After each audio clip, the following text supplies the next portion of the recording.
Part 1. You will hear a customer calling a travel agent to book a holiday.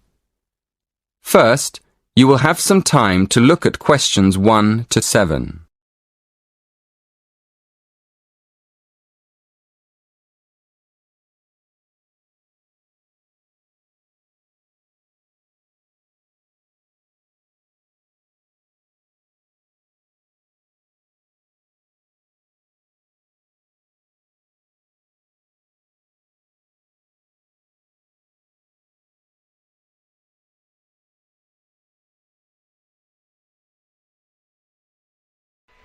Hello, Travelwide, can I help you?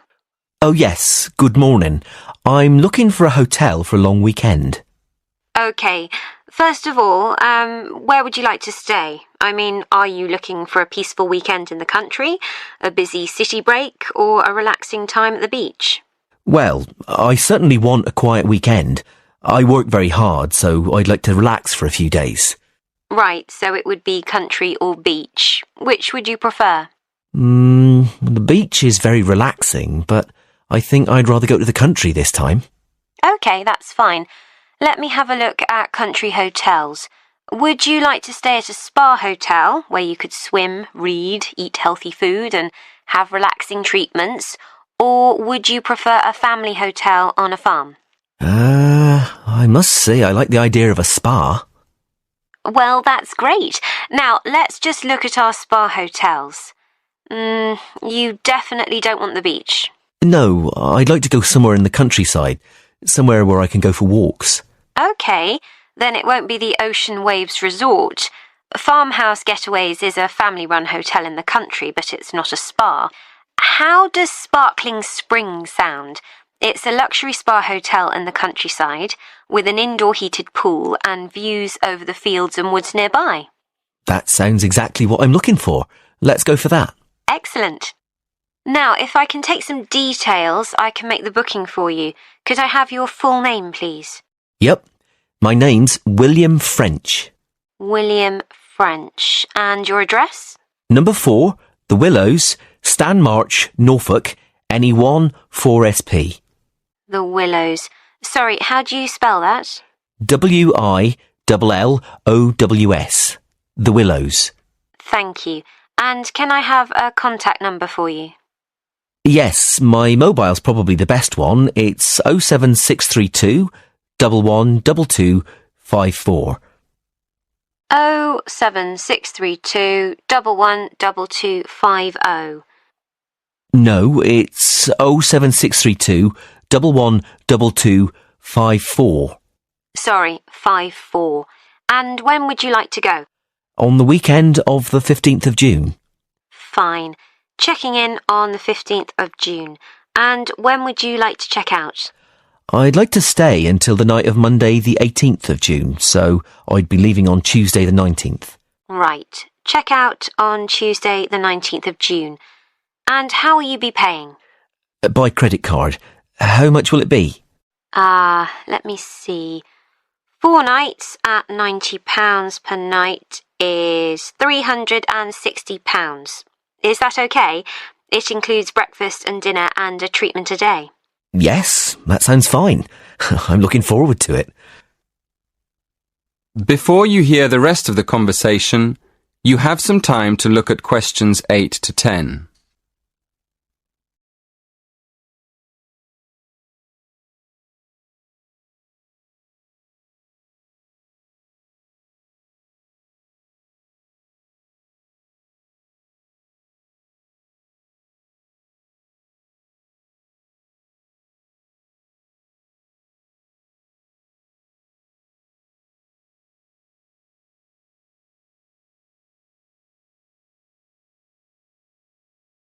Now listen and answer questions 8 to 10. Would you like me to tell you how to get to the hotel once you're in the village? It's a bit difficult to find. Oh, yes, please. I have maps on my mobile phone, but there isn't always a signal. OK, well, coming into the village from the motorway, which is in the east, the first building you see on your right is the church. It's right opposite the garden centre. OK, the church is on my right and the garden centre on my left. Yes. Just after that, you'll come to the railway crossing, and then you'll see the river on your left. After that on the right, you'll see the school. It's just before the bridge, over the river. So the school's before the bridge? Yes, that's right. Now, just after the bridge, you'll see a turning on your left. Take that and follow the road through the fields. On your left, between the road and the river, you'll see a lot of vegetable gardens. Just keep going down the road to the end. It leads straight into the car park at the spa. You can't miss it. It's at the end of the road. Thank you very much for your help. My pleasure. I hope you have a...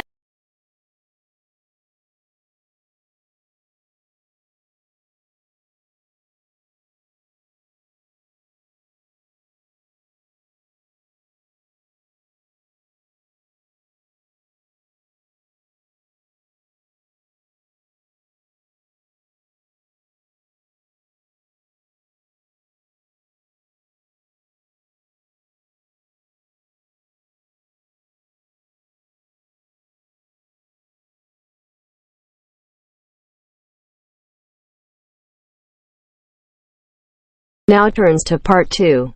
Part 2. You will hear part of a lecture on art and culture in the Indonesian island of Bali. First, you have some time to look at questions 11 to 15.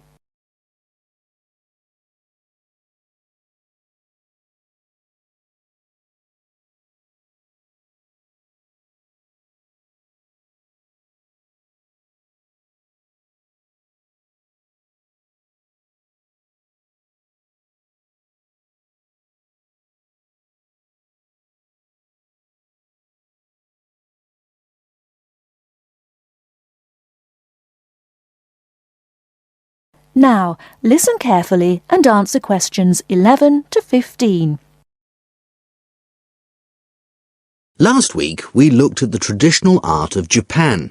In this week's lecture, we're going to move south and look at the very special way in which art has developed in the beautiful island of Bali, which is now part of Indonesia. I'll begin by giving you a brief historical overview. It's thought that the first inhabitants of Bali were farmers who arrived around 3000 BC, at the beginning of the Iron Age.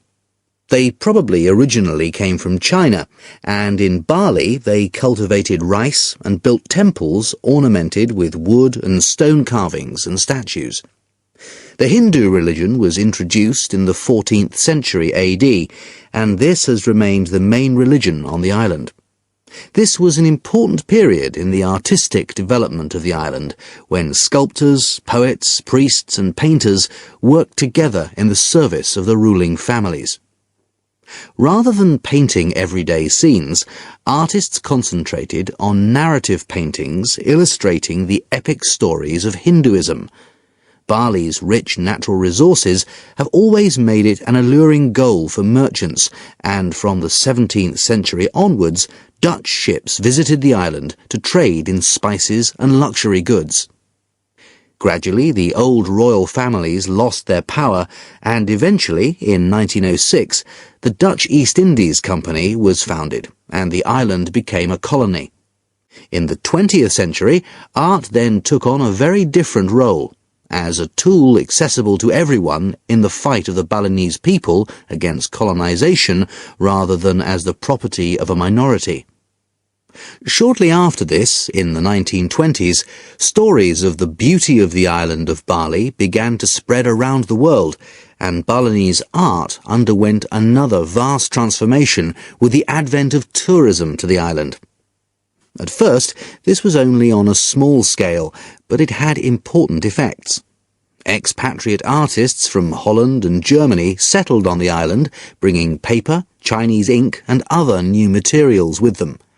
They worked with local artists, encouraging them to experiment with concepts like naturalism, expressionism, light and perspective, as well as to move away from the traditional focus on narrative painting towards something closer to their own experience.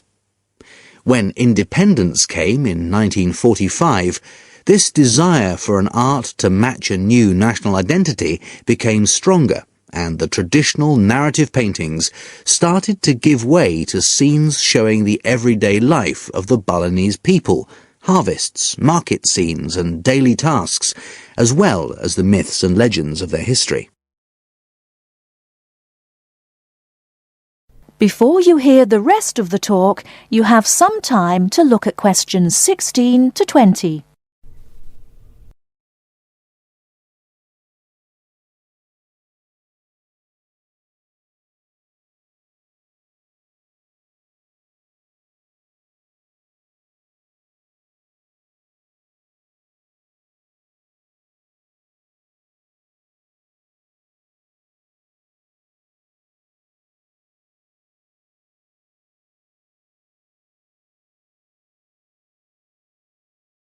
Now listen and answer questions 16 to 20.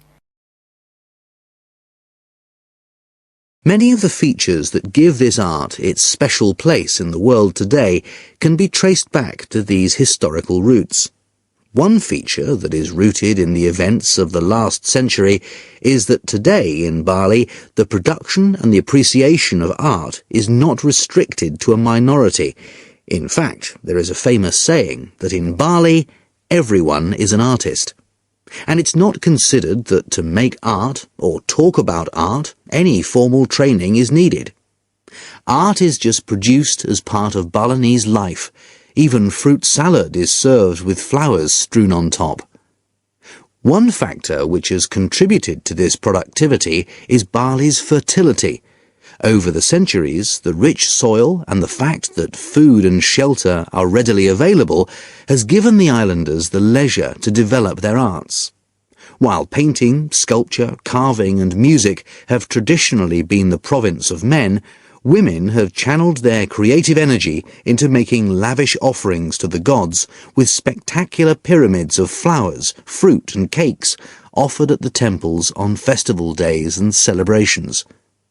All these kinds of art still have close links with the religion of the people and are something that people do on a daily basis. Another special characteristic of art in Bali is that it is not generally seen as an individual pursuit. In the West, art is often carried out by the artist on his own, reflecting his own individual worldview in the hope of achieving personal wealth and fame. For Balinese artists, art is something that's done as a group, and many artists may participate in one piece of work. And Balinese art is not restricted to temples and offerings. It decorates objects such as jackets, motorcycles, hotel menus, and so on. But perhaps the most significant characteristic of Balinese art, and one that distinguishes it most from the art of the West, is to do with its expected lifespan. Carvings are made in soft stone, which is gradually destroyed over the years. The humid climate rots paper and cloth paintings. The magnificent offerings of fruit and sweets are eaten. Wooden statues are destroyed by insects. But Balinese artists accept that their work is ephemeral, not permanent, and instead of slavishly preserving the originals, they produce new art. And all this rebuilding, renovating and replacing means that the island's art continually evolves and perpetuates itself. That is the end of part 2. You now have half a minute to check your answers.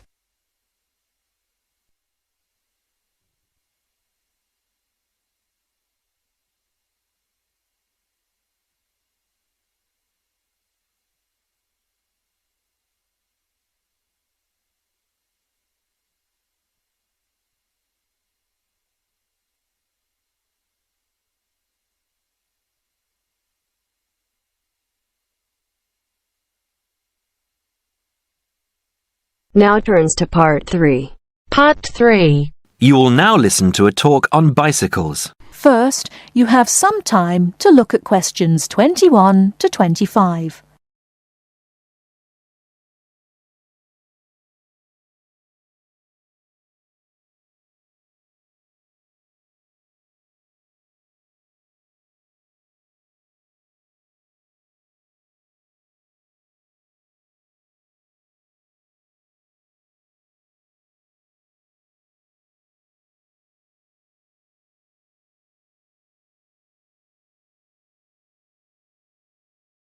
Now, listen carefully and answer questions 21 to 25.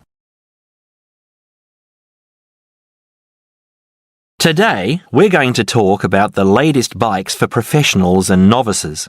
There's something to suit everyone from price to function. The Atlantis is a touring frame. It's also perfect for commuting and trail riding, and anything short of super fast road riding. The tubes are stout to take touring loads and trail abuses. The tyre clearances are majestic, so you can fit tyres up to 2.35 inches. It's designed for cantilevers or V-brakes. If you have to limit yourself to just one bike and you want to be able to ride just about anywhere, this is the bike to be on. It is our most popular model for just that reason, and there isn't an unhappy Atlantis owner in the land. The Rambouillet, our all-around road bike, is available either as a frame with fork and headset for $1,400 or as a complete bike for $2,300. Compared to the Atlantis, it is a lighter frame, not intended for loaded touring or rough trail riding. As a road bike, it has side pull brakes. The Quick Beam is our version of the single-speed bike. We've done it a little better though. The crankset has a 42-34 combination, running an 18-toothed freewheel cog in the rear. And the rear hub is threaded opposite the drive side, so you can install a fixed cog of your own choice. In essence, you can have 4 speeds on the Quick Beam if you choose. The Quick Beam is available as a frame with fork and headset for $900 or as a complete bike for $1,300.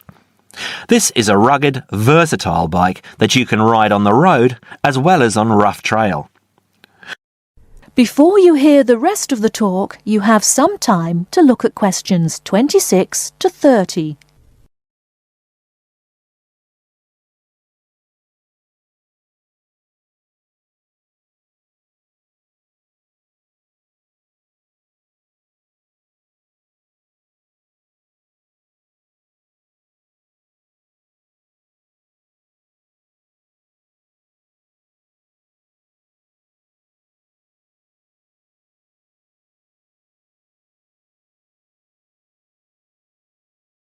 Now listen and answer questions 26 to 30.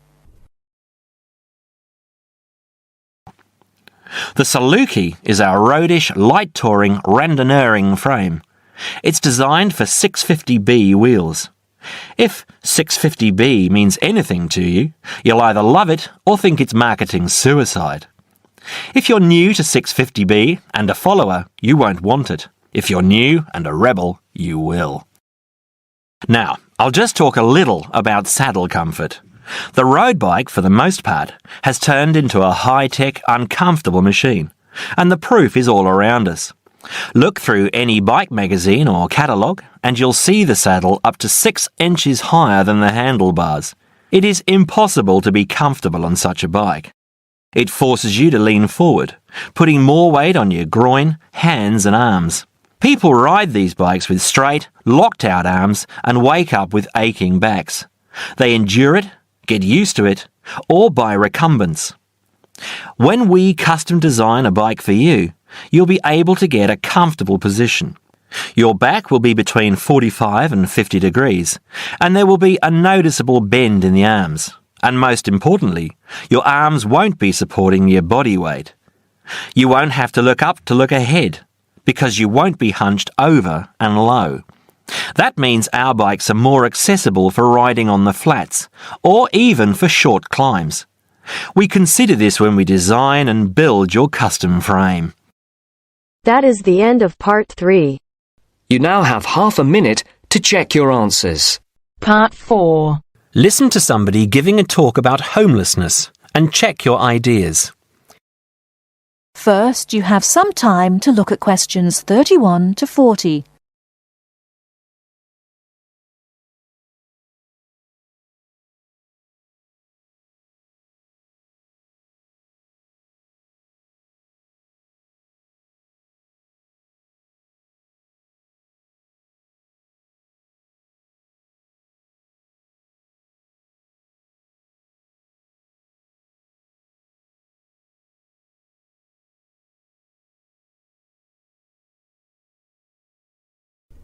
Now, listen carefully and answer questions 31 to 40.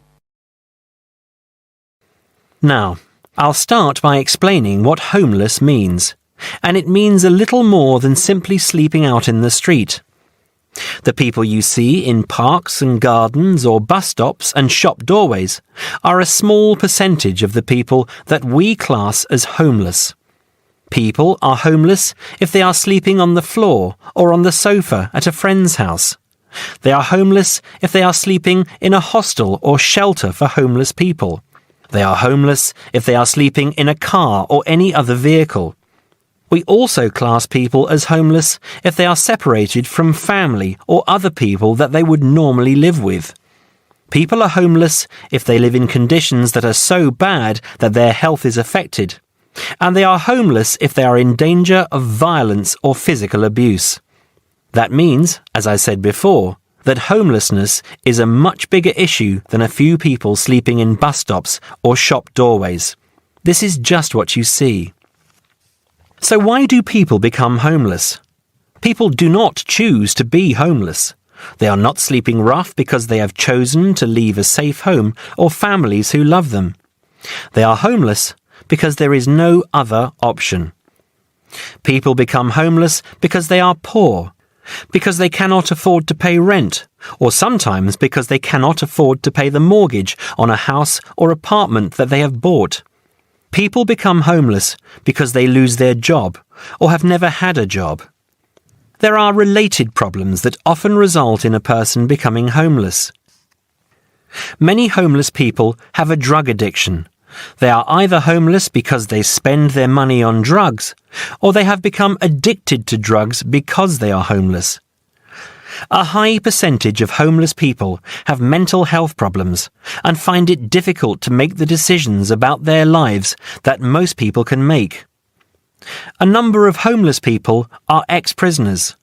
When they are released from prison, it is very difficult to find a job and a place to live. Many people become homeless because the owner of their home, a landlord or landlady, evicts them. If people have lived in the same place for a long time and then suddenly lose it, they can find it impossible to afford the increased rent for a new home. Many people have to move out of the place they live because it is dangerous. A young person may have a violent father or a wife a violent husband. These people are too afraid to stay in their home, and they risk making themselves homeless. Finally, in many parts of the country, there is just not enough housing, certainly not enough housing that poor people can afford. The increase in the value of property has made life difficult for many people, not just homeless people. I'm sure many of you will understand that.